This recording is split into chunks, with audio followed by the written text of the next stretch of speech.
এদিকে এদিকে। ইউ, তুমি এখানে কি করছো? চেঁচাচ্ছ কেন? আমি তোমাকে একটা কথা বলতে এসেছি। কথা এখন এভাবে? ও মা, কথা বলার আবার সময় অসময় আছে নাকি? তাড়াতাড়ি বলো। রিয়া, আমি আর তোমাকে প্রপোজ করবো না।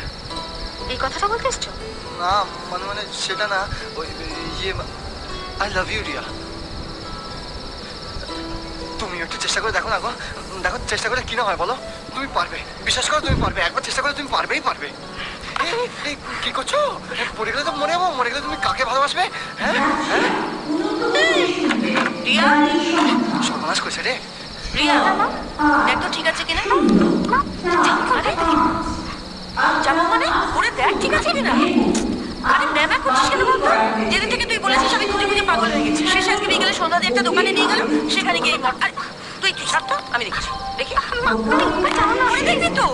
আরে হচ্ছে কি যাও এখন।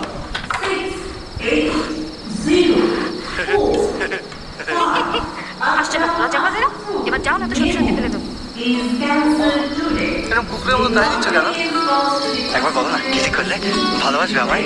এরকম বিক্রি মতো করছো কেন? লজ্জা করে না? না, লজ্জা করে না। দেখো এখনকার দিনে না ওই ফাঁকা সুন্দরী মেয়ে পাওয়া খুব মুশকিল। কখনো একজনকে পেয়েছি, বেকারটা লজ্জা পেয়ে আর ছাড়াতে চাই না। দেখো রবি, এটা কোনোভাবেই সম্ভব নয়। প্লিজ বোঝার চেষ্টা করো আর যাও এখান থেকে। যাও, দেখে নেবো, পড়ে যাও না। পুরি মারি, তুমি কি আমায় ডাকলে? কই না তো। তা ডাকবে কেন? তুমি ডাকলে তো কোকিলের বাসায় কাকে ডিম পারতো।